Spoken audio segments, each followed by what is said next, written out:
En 1975, cela correspond à l'apogée du modèle industriel français. On crée donc une fiscalité assise sur les salaires, sur la valeur ajoutée et sur les investissements. Mais dès qu'elle est créée, la taxe professionnelle correspond au moment où la production industrielle en France va baisser.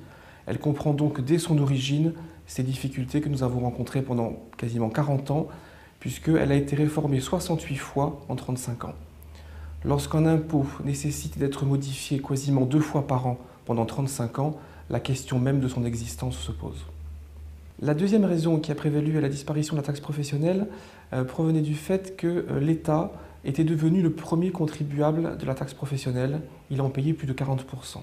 Donc lorsque vous avez un impôt qui est à destination du monde local et que dans le jeu collectivité locale, entreprise, l'État doit en payer 40%, se pose la question de la substitution plutôt que de la disparition de cet impôt.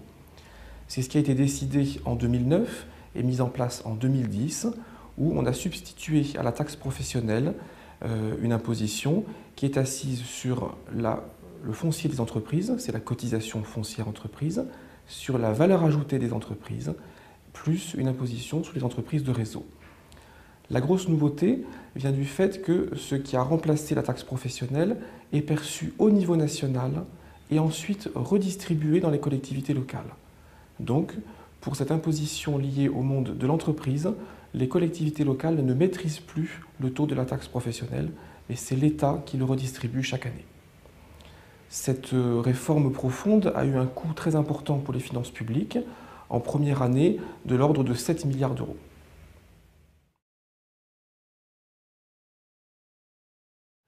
Une fois que l'on fait une réforme de cette ampleur, il faut s'interroger sur les gagnants et les perdants de cette réforme. Les premiers gagnants de cette réforme sont les entreprises industrielles de main-d'œuvre, plutôt petites et moyennes. Deuxième grand gagnant de cette réforme, du côté des collectivités locales, c'est le bloc communal, c'est-à-dire l'ensemble constitué par les communes et les intercommunalités. Les deux perdants essentiels de cette réforme sont les entreprises qui préalablement étaient peu imposées sous l'ancienne taxe professionnelle, c'est-à-dire essentiellement les entreprises du milieu bancaire et du milieu des transports. Ça, c'est pour les entreprises. Et pour les collectivités locales, le grand perdant, ce sont les régions, puisqu'elles ne disposent plus aujourd'hui d'aucun pouvoir fiscal direct. Eh bien aujourd'hui, on a des collectivités locales qui ont un très faible pouvoir fiscal, en tout cas bien moindre qu'au début de la décentralisation.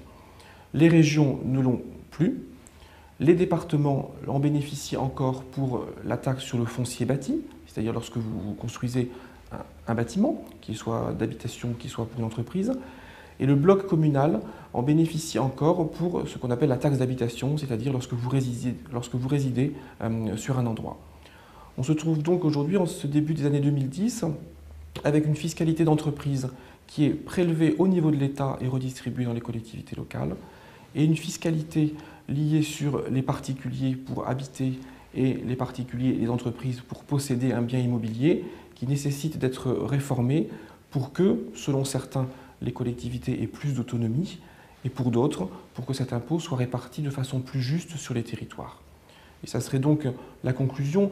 Un bon impôt est un impôt qui est juste, qui est un impôt qui est accepté et qui est un impôt lisible.